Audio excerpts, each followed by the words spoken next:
Esse mês foi maravilhoso para nós. Nós atentamos para o valor da família. Vocês ouviram por diversas vezes deste púlpito a ministração sobre como nós devemos nos comportar na nossa família diante do nosso Pai. É sem dúvida nenhuma o nosso maior patrimônio. É sem dúvida nenhuma o nosso maior desafio, viver a nossa fé na nossa família. Encerramos este mês com uma reflexão muito especial sobre a necessidade de nos erguermos diante de Deus como quem luta pelo lar, como quem conscientemente reconhece a sua realidade e luta em prol da família. Não luta contra ela, luta por ela, a defende. Se for necessário alguma mudança, ela é feita. Aquele que dá o braço a torcer por ela, aquele que se dobra e se prostra diante de Deus por ela.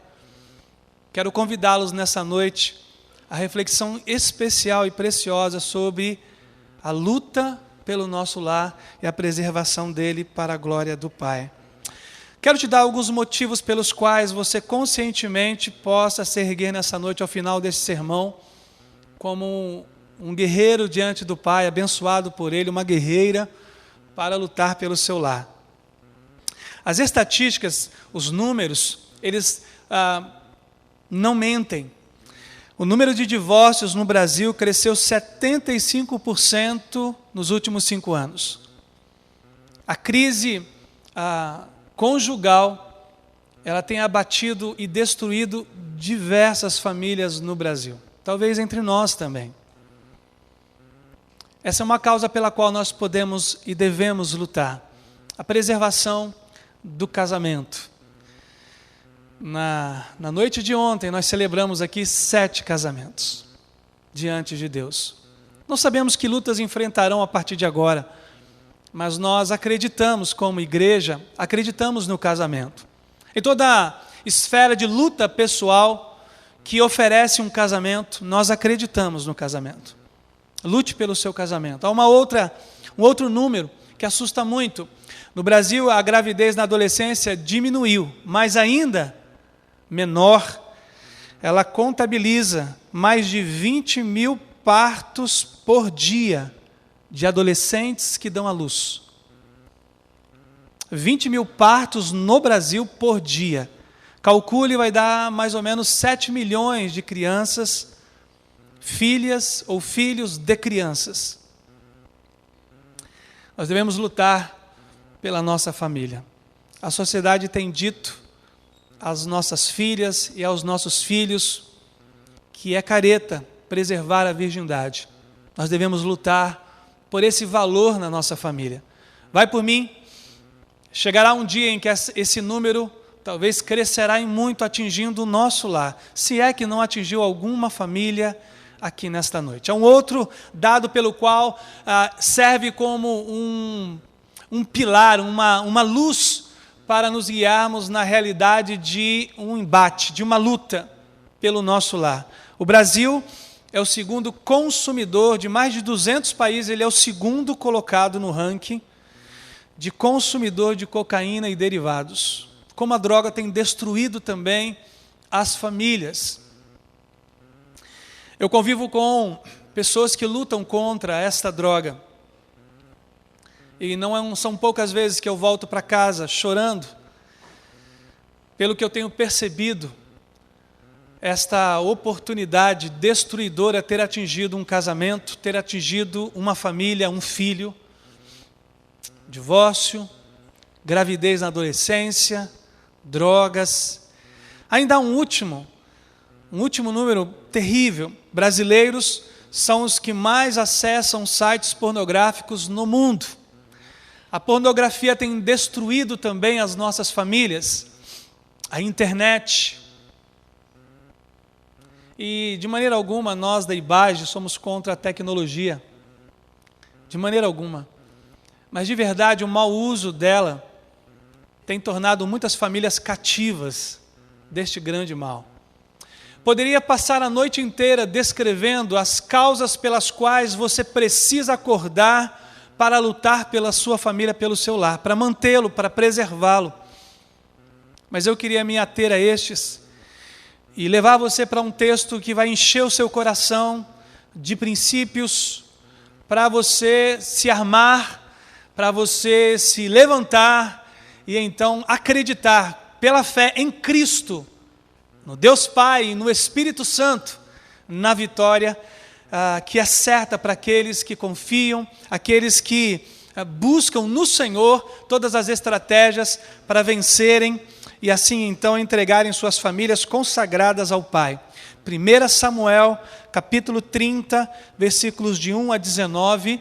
Por favor, abra a Bíblia nesse texto. É o texto da nossa reflexão nessa noite. E nós iremos beber dessa fonte inesgotável, que são as Escrituras Sagradas, fonte preciosa. Livro escrito pelo filho de Ana, o profeta que ungiu o rei Davi, Samuel, cujo nome significa do Senhor eu pedi. Esse profeta teve um impacto muito grande sobre a nação de Israel. E ele ele narra uma história muito, muito preciosa, da qual nós iremos retirar princípios que vão transformar a nossa família. 1 Samuel 30, versículo 1 diz assim: 3 dias depois, quando Davi e seus homens chegaram à cidade de Ziclague, viram que os amalequitas tinham atacado a cidade e a queimado completamente. Não mataram ninguém, mas levaram embora todas as mulheres, os jovens, as crianças e os idosos, e foram pelo seu caminho. Quando Davi e seus homens olharam para aquelas ruínas e compreenderam que suas famílias tinham sido levadas prisioneiras, choraram em alta voz até não terem mais lágrimas. As 2 esposas de Davi, Ainoã de Jezreel e Abigail de Carmelo, a viúva de Nabal, estavam entre as mulheres que foram presas. Davi estava profundamente angustiado, pois os seus homens, aflitos por causa dos seus filhos e das suas filhas, começaram a falar em apedrejá-lo. Mas Davi recebeu forças do Senhor, o seu Deus. Então disse ao sacerdote Abiatar: traga-me aqui o colete sacerdotal. E Abiatar o trouxe a Davi. E Davi perguntou ao Senhor: devo perseguir esse bando de invasores? Eu os alcançarei? E o Senhor disse a ele: sim, vá atrás deles, você os alcançará e conseguirá recuperar tudo que eles tomaram de vocês. Então Davi e seus 600 homens foram atrás dos amalequitas. Quando chegaram ao ribeiro de Bessor, 200 dos homens ficaram ali. Eles estavam tão cansados que não aguentaram atravessar o ribeiro, mas Davi e os outros 400 atravessaram e continuaram a perseguição. A caminho, encontraram um moço egípcio no campo e o trouxeram à presença de Davi. Deram-lhe água e comida, um pedaço de bolo de figo e 2 bolos de passas. Fazia 3 dias e 3 noites que esse moço estava sem comer e sem beber. Com isso, o rapaz recobrou as forças. Quem é você e de onde vem? Davi perguntou a ele. Sou egípcio, servo de um amalequita, respondeu ele. Meu senhor me deixou para trás há 3 dias porque eu estava doente. Estávamos voltando do nosso ataque aos queretitas no lado sul deles e havíamos atacado o sul de Judá e o Neguebe e a terra de Calebe e pusemos fogo na cidade de Ziclague. Davi lhe perguntou: você pode dizer-me para onde essa tropa foi? O moço respondeu: se você jurar pelo nome de Deus que não me matará, nem me entregará ao meu senhor, então levarei você a eles.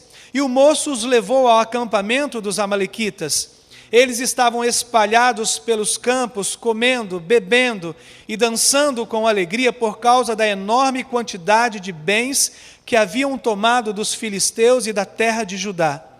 Davi e seus homens os atacaram no dia seguinte, desde o amanhecer até o anoitecer. Não escapou ninguém, a não ser 400 moços que fugiram montados em camelos. Davi conseguiu recuperar tudo que os amalequitas haviam tomado. inclusive as suas 2 mulheres. Não faltou coisa alguma, nem pequena nem grande, nem os filhos, nem as filhas, nem os bens, nem qualquer coisa que os amalequitas tinham levado. Ore comigo. Bendito Deus, nos permita compreender os princípios que estão nessa história tão linda. E que estes princípios, ó Deus, caiam em nosso coração como uma semente que cai em boa terra e cresce e frutifica. Transforma-nos, Pai, pela compreensão da Tua palavra, e que haja salvação, que haja restauração, conforto, confronto, para a Tua glória, honra e louvor. Usa a minha mente e o meu coração para a edificação de cada pessoa neste lugar, em nome de Jesus. Amém. E amém. Lutar pelo nosso lar compreende algumas ações, algumas reações importantes, diante de todo o quadro que eu descrevi para vocês, a ver hoje na nossa sociedade, no mundo em que vivemos. O primeiro princípio para o qual eu quero alertá-los, ele é retirado do texto por uma reação a uma tragédia percebida. O lamento, ele é um princípio importante para a vida familiar. Nós temos sido tomados nos últimos dias pela indiferença. Nós não nos importamos mais com a dor do outro e muito menos ainda pela dor do outro que divide o teto conosco. Não nos importamos se ele chegou tarde, não nos importamos se ele está ou ela está, nossos filhos estão enfrentando uma crise de pressão na escola em que estudam, não nos importamos se nossos pais estão em uma crise conjugal, e nós por isso não lamentamos, convivemos como Davi diante de um cenário terrível, de casas queimadas, de filhos e filhas sequestrados, de esposas que se foram, e nós não lamentamos, nós não choramos.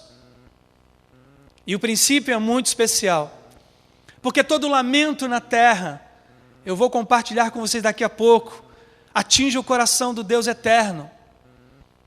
Qual foi a última vez que você lamentou pela infelicidade ou pela mágoa de suas palavras causada no coração do seu esposo? Qual foi a última vez que você, percebendo sua esposa infeliz e triste, lamentou por essa situação na sua família?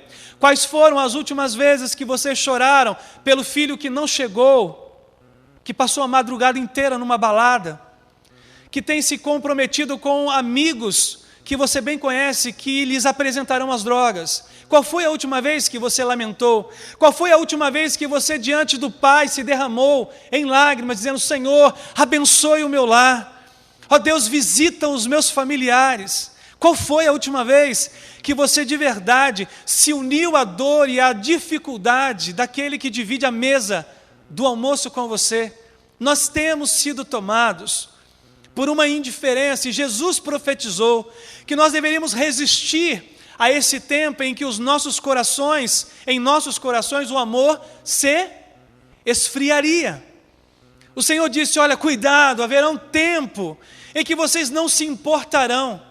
Quantos de nós não assistem os jornais que nos divulgam e trazem imagens terríveis do que está ocorrendo nos outros países, e nós não nos importamos com isso? Nós não somos impactados por 21 pessoas que são degoladas à margem de um mar por não negarem a sua fé em Jesus. Nós tocamos a nossa vida. Quantos de nós recebe ou um e-mail, ou pelo WhatsApp, ou em qualquer outro tipo de mídia, uma informação de um dado terrível, de uma tragédia, de uma calamidade, e tocamos a nossa vida naturalmente sem nos sentirmos impactados por isso?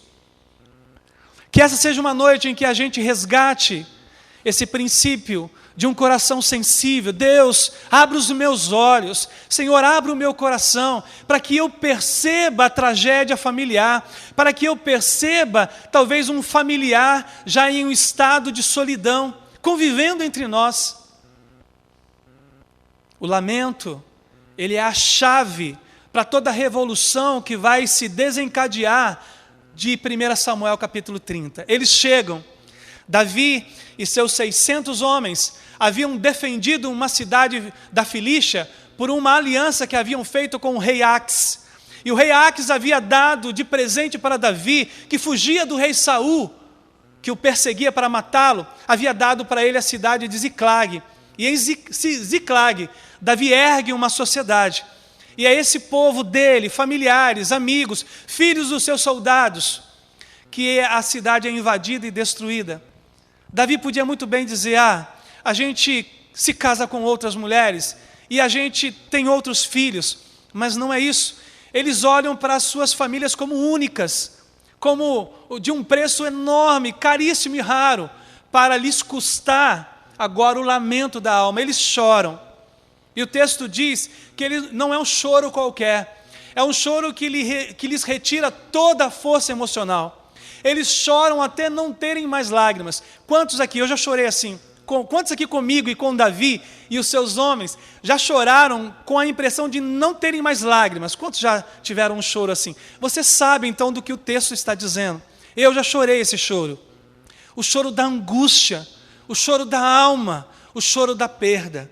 Infelizmente, muitos de nós só reconhecerá o valor de sua família quando a perder. Chore hoje, chore agora. Senhor, abençoe o meu lar. Senhor, abençoe a minha família. Senhor, abençoe o meu casamento. Abençoe minha relação com os meus filhos. Pastorei uma pessoa que vinha saber no tempo do aconselhamento que já não conversava com a filha por 3 anos. Não, pastor, eu decidi riscá-la. E eu falei, irmão, como você consegue fazer isso? E abri um texto para ele, em que Deus diz, eu jamais me esquecerei de ti. E aquele homem começou a ter esse tipo de choro, de angústia, por entender que estava errado diante de Deus. A relação com Deus é a base e um modelo para a nossa relação com a nossa família e com o próximo. Deus nunca desiste e nunca desistirá de você. Portanto, chore. Ó Deus, sinto a falta do meu esposo. Sinto a falta dos meus filhos. Pai, sinto falta daquela família alegre e feliz no domingo, que se reunia em lazer, que compartilhava as suas dores e aflições. Pai, abençoa o meu lar. Para você ter uma noção de como o lamento é importante, o Senhor chamou Moisés no Monte Horebe e disse, Moisés, vou enviá-lo ao Egito, porque o lamento do meu povo no Egito, que agora é escravo do faraó, chegou até a minha presença. O povo chorava no Egito, mas lá na eternidade, o choro foi ouvido por um Deus que é compassivo e cheio de misericórdia. Entendem como o lamento é importante? Talvez no seu coração você diga, não importa e não vale nada o meu lamento. Você está profundamente enganado. Nossas lágrimas e nosso grito da alma, nosso clamor, atinge o coração de um Deus eterno. O nome dela é Ana, e ela está diante do profeta Eli. E Eli está olhando para Ana, que se apresenta no templo em um tempo de oração a Deus. Ele não consegue ouvir voz saindo de sua alma angustiada, mas ela está orando, os seus lábios estão se mexendo, e diz a Bíblia que Ana está pedindo por um filho. Oh Deus, sou estéril e sou infeliz, dê-me um filho, Pai. E diz o texto que suas lágrimas, seu lamento, chegou até a presença de Deus. Há uma outra passagem linda de Agar, escrava de Abraão e Sara, expulsa por Abraão por ter um filho com ela chamado Ismael, e que agora enciumou a Sara com Isaac. E Sara com um filho de Abraão chamado Isaac, convivendo com Ismael, filho de Abraão, com Agar, agora ela não a suporta e diz, Abraão, expulsa Agar da nossa casa. E Abraão vai ceder a esse pedido de Sara, e lá no deserto de Berseba, Agar vai ser visitada por um anjo, quando coloca o seu filho Ismael à distância, porque sabia que ele iria morrer de sede. O anjo, enviado da parte de Deus, porque ouviu o lamento de Agar, envia dizendo, olha, eu darei a vocês água, e levantarei seu filho como um grande príncipe entre as nações também. Nosso choro o nosso lamento chega até a presença de Deus. Por último, o Deus encarnado, o Deus entre os homens, chamado Jesus, ele chora a dor de Marta e Maria pela perda do seu irmão Lázaro.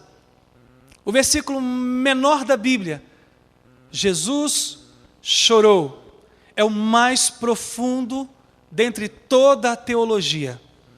Porque nós não conseguimos admitir um Deus que conhece todas as coisas, ser capaz dessa sensação, ser capaz dessa atitude e ação.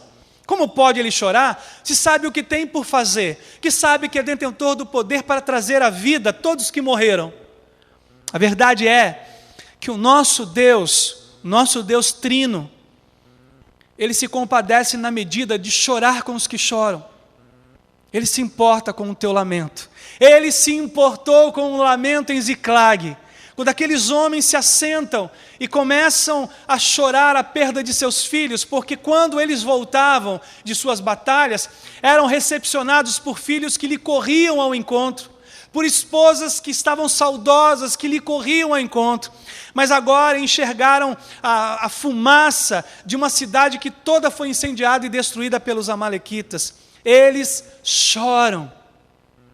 O lamento é um dos princípios revolucionários para nós lutarmos pelo nosso lar.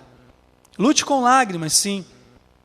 Lute como quem entende o valor de cada um dos membros da sua família, dos seus filhos, da sua mãe preciosa para você.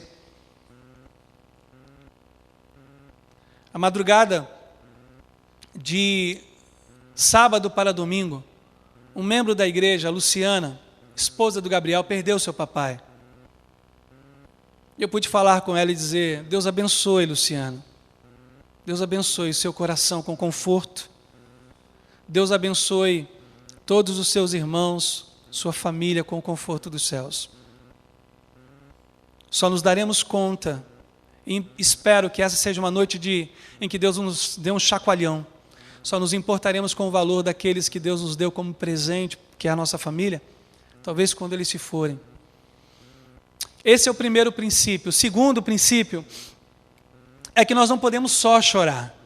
Chorar é muito bom, porque representa a importância e a sensibilidade da tragédia que nós estamos percebendo e testemunhando, das aflições que estamos percebendo no nosso lar, mas precisamos também ter atitude.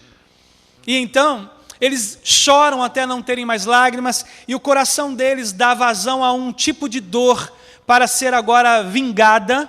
E eles olham para Davi como o culpado de terem caminhado todos eles para fora da cidade para enfrentarem o exército da Filístia. E aí então Davi resolve ter uma atitude, e aqui é extraordinário como os processos na vida de Davi servem para nós, para embasar as nossas ações e atitudes diante de uma aflição familiar. Davi, a primeira coisa que ele toma é: eu vou me fortalecer em Deus. Estava cansado, não apenas por lutar junto ao exército dos filisteus, ajudando-os, mas agora cansado emocionalmente, ele resolve se fortalecer em nada mais, em nada menos do que em Deus. A grande teoria da autoajuda da nossa sociedade é: fortaleça-se em você mesmo. Há uma força em você, mas segundo o texto que nós estamos lendo, não há força em Davi, assim como não há força em nós. A Bíblia é enfática em dizer que o coração do homem é enganoso. Não busque fortalecer em você mesmo. Busque forças no Senhor. Apóstolo Paulo diz em Efésios capítulo 6, quanto ao mais, fortalecei-vos na força do Senhor. Davi então chama o sacerdote: olha, vamos consultar a Deus. Imaginem que atitudes Davi tomou diante dos 600 homens que estava. Ele está chorando: escuta, vamos parar de chorar? Choramos já o suficiente e agora vamos pedir que Deus nos dirija. Vamos pedir que Deus agora nos aponte o caminho, a direção. Ele se levanta, ora a Deus e agora pede que Deus lhes dê uma resposta. Senhor, devemos persegui-los, e a resposta é imediata: vá recuperar tudo que os amalequitas levaram, eu estarei com vocês. Qual foi a última vez que você consultou o Senhor? Qual foi a última vez que você se fortaleceu no Senhor? é verdade, muitos de nós buscam uma fuga e um refúgio naquilo que só nos destrói. Às vezes, cansados e abatidos pela família, procuramos a bebida. Às vezes, cansados e abatidos pela luta familiar, procuramos nos ausentarmos dela. Nos ausentamos da igreja. Fazemos exatamente o contrário, aquilo que o diabo espera que façamos. Que nós nos distanciemos da única fonte de solução para a nossa vida familiar. Há uma grande distância a ser percorrida entre saber o que precisa ser feito e fazer. Choramos, ó Deus, salve a minha família, e Deus diz, tá bom, filho, eu vou salvar, se levante agora, e ministre, e fale, e jejue, vá ao encontro daqueles que você tem magoado, e peça perdão, perdoe aqueles que têm te ofendido e te magoado, tenha uma atitude. O lamento é importante, porque ele é o start para recuperarmos a nossa família, mas não podemos ficar apenas no choro, queridos e queridas. Desse lugar, aqui da frente, tantos princípios os pastores da IBAGE têm entregue a vocês. Tantos pastores têm ministrado, a palavra tem sido tão clara para tantos de nós, e nós sabemos o que precisa ser feito. Temos que ter atitude. Temos que nos levantar e subir nos cavalos, como os 600 homens de Davi subiram, cansados, mas sabedores de que Deus era com eles. Se você tiver certeza de que Deus é com você, pode prosseguir. Nada pode impedir o agir de Deus. E Paulo diz em Romanos, se Deus for por nós, completem, quem será contra nós? É certa a vitória. Então, quando nós buscamos ao Senhor no dia mau, o Senhor vem com graça e nos aponta o caminho, como cantou a Érica. Ele nos aponta a direção a prosseguir. Ele ilumina cada passo que nós temos que tomar para o centro da sua vontade. Eu gosto muito de perceber que ao longo de toda a Bíblia, o que mais Deus requereu dos homens, dos personagens, Moisés, Gideão, Abraão, Davi, Sansão, Daniel, todos esses homens que estiveram diante de Deus, Deus requereu de cada um deles apenas uma coisa: disposição. Eu quero que vocês agora tenham atitude diante do que eu posso e quero fazer. Noé construiu a arca sob a ordem de Deus com disposição aos 500 anos de idade. Abraão deixou Ur de Caldeus em obediência à ordem divina para uma terra que ele ainda não sabia qual era, simplesmente por atitude. Moisés, depois da visão da sarça no Monte Horebe, se dirigiu ao Egito para a libertação do povo de Israel. Josué assumiu a liderança depois da morte de Moisés, mesmo com um coração tomado por dúvidas, porque tudo é uma questão de atitude. Samuel atentou para a voz de Deus e ungiu a Davi como Deus indicara, não olhando para a aparência, mas para o coração. Davi enfrentou Golias, Elias foi para o ribeiro de Quiriate, como Deus ordenara, porque tudo é uma questão de atitude. Ester seguiu a orientação de seu tio Mordecai para interceder por seu povo junto ao rei Artaxerxes. Daniel decidiu não comer a comida do rei Nabucodonosor. Pedro decidiu arrastar os barcos para a praia e seguir a Jesus, porque tudo é uma questão de atitude. Bartimeu saiu da margem da estrada e decidiu crer em Jesus, e por isso foi curado. Zaqueu desceu da árvore e hospedou Jesus, recebendo a salvação sobre si e todos os seus. Mateus abandonou a mesa da coletoria de impostos. Paulo abandonou a vida de perseguidor da igreja, porque tudo é uma questão de atitude. Que tenhamos atitude nesta noite, que voltemos para nossa casa com uma agenda de segunda em diante, com ações práticas de revolucionarmos as nossas relações familiares, que recobremos a força em Deus e, munidos de estratégia, de sabedoria e temor que vem dos céus, a gente possa resgatar a nossa família, a gente possa recuperar a nossa família. Davi, cansado, subiu em cima dos seus cavalos com 600 e os dirigiu rumo à conquista, certos de que Deus lhes daria a vitória. Por último, lamento deve nos provocar atitude, que deve nos provocar resiliência. Resiliência é uma palavra já muito utilizada como uma expressão técnica em que um material submetido a várias instâncias, a várias temperaturas, ainda se mantém resistente, firme, não se destrói. Assim mesmo como Deus enxerga a nossa vida diante das provações, das dificuldades, das inconstâncias, das interrogações, a gente é firme no propósito. Eu queria muito mostrar para você uma preciosidade do texto que a gente só consegue se a gente descobrir. São aquelas pérolas que estão escondidas no texto bíblico. Versículo 9. Então, Davi e seus 600 homens foram atrás dos amalequitas. Quando chegaram ao ribeiro de Bessor, 200 dos homens ficaram ali. Se você imaginar, agora matematicamente, 30% dos que disseram vamos, estão agora jogando a toalha. Quantas vezes eu e vocês não nos sentimos assim? Já fiz de tudo, pastor.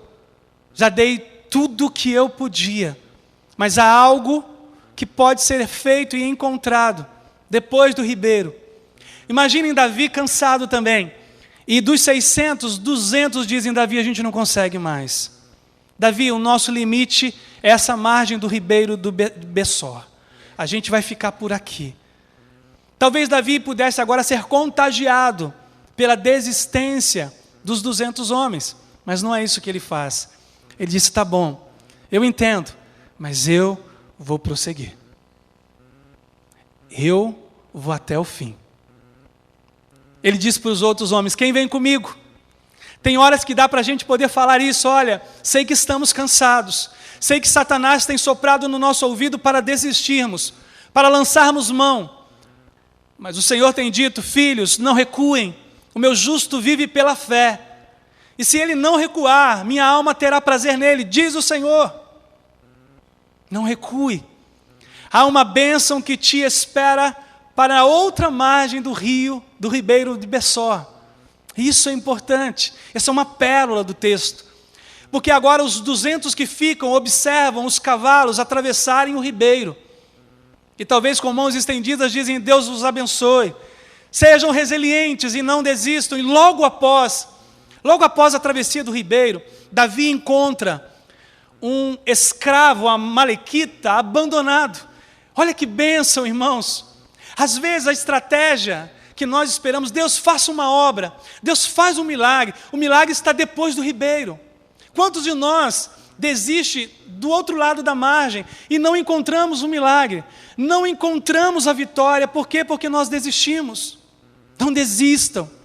Cristo não desistiu de ir à cruz, e se Ele tivesse desistido, nenhum de nós estaria aqui nessa noite, não teríamos motivo nenhum para uma esperança, mas Ele não desistiu, Ele foi até o fim, como disse Paulo em Filipenses capítulo 2, e experimentou a morte, e a pior morte de sua época.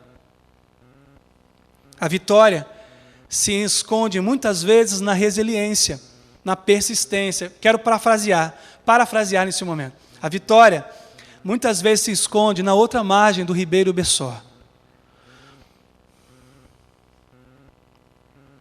Talvez agora muitos de vocês, por não conhecê-los, Deus está dizendo, filho, filha, não desista. Talvez você veio para esta noite cansado de uma semana, de uma crise familiar, uma crise conjugal, uma crise com os filhos. Uma pessoa da igreja que está enfrentando um momento muito difícil, que perdeu toda a sua família, e aí perdeu todo o dinheiro, me procurou um tempo atrás e disse, pastor, me ajude. Falei, a única possibilidade de ajuda a você nesse momento é que você volte para sua casa. Pastor, minha família não me receberá. E eu tinha o número da família. Me autoriza a ligar? E ele disse, pode ligar. Eu liguei e coloquei no Viva Voz. Eu conheci o nome da mãe dele e disse, senhora, Seu filho precisa voltar para casa. Ele pode voltar? E ela disse do outro lado da linha: diga para ele que ele tem o aconchego do lar dele aqui, tantas vezes quantas ele precisar. Diga para ele voltar, pastor. E aí eu embarquei, e no outro dia ele me ligou dizendo: pastor, estou muito feliz aqui entre a minha família. A vitória se esconde muitas vezes na outra margem do Ribeiro Bessó. Queria de uma forma muito tranquila e talvez até cômica mostrar para vocês uma historinha.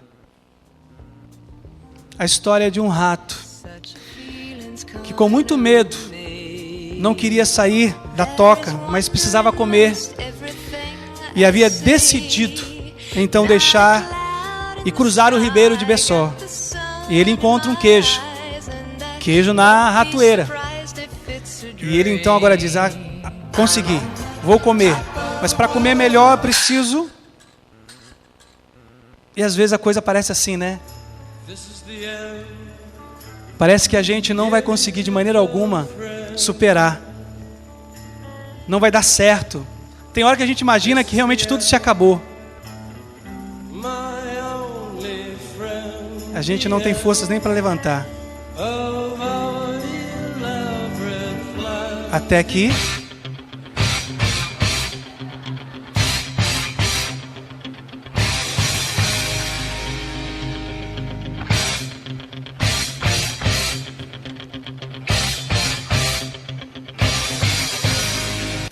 parece incrível eu enxergar Davi e os homens dele nesse ratinho, não é verdade?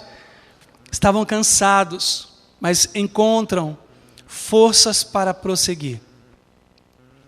E porque a ratoeira desarmou, o que ele faz com o queijo agora? Agora ele come confortavelmente. A vitória se esconde muitas vezes na persistência. E agora, você precisa pegar essa cena cinematográfica. Ela é preciosa, linda.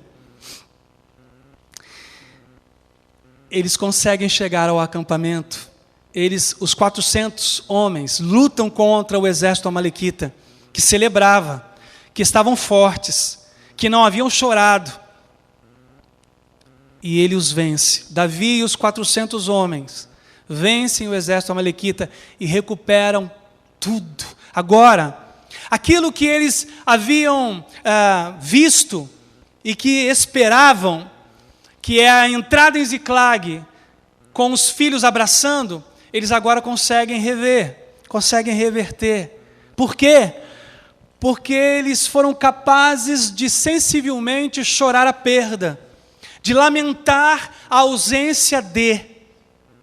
E porque choraram, Deus os ergueu com atitude, os fortaleceu. E eles então lutaram por suas famílias. Foram resilientes de não desistirem à margem do ribeiro e prosseguirem. E recuperaram tudo. Tudo. Há uma promessa de Deus para cada um de nós nessa noite. Deus tem dito ao nosso coração: aquilo pelo qual vocês têm lutado, não desistam. Não desistam. Eu sou por vocês. Luto por vocês. Se vocês não tinham entendido até agora, a palavra lar traz para nós os 3 princípios de lamento, atitude e resiliência. Soldados levados para o Afeganistão, e por ficarem lá, a família, por favor, pode subir. Soldados que foram lutar no Afeganistão, no norte do Iraque, eles ficaram por muito tempo longe de seus familiares. Alguém fez um vídeo da chegada, do reencontro desses soldados com os seus familiares. E essa é a primeira menina que está na sala de aula. E ela vê o seu pai chegando. Tem áudio.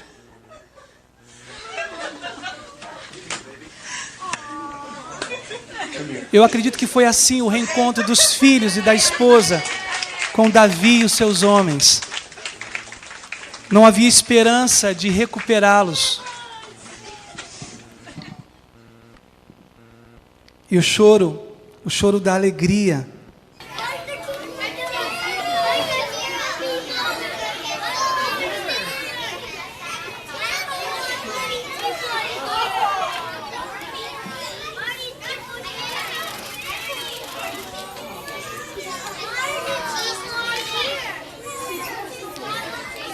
essa promessa de Deus da gente restaurar os nossos laços And familiares. our classmates thought the cameras were there to do a story on elementary schools. But while they worked on their reading assignment, senior airman George Gonzalez walked in and surprised his daughter. Hi, baby. How are you? Eu gosto desse próximo. Às vezes nós estamos com os laços quebrados. Não conversamos. After the Não hugs, falamos com o nosso kisses, pai, com a and nossa a mãe. lot of tears, Celine talked Deus about deseja her que a gente lute pelo exciting nosso day. lar, And a in ponto de Madison, restaurar. weren't expecting their dad home for a Eu gosto while desse. when he suddenly walked into their classrooms.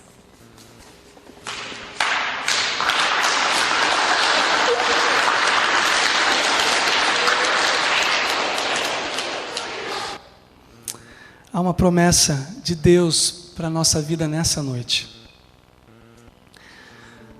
A Eric e toda a família vão cantar uma canção. E eu queria que toda a minha família que está aqui agora subisse aqui.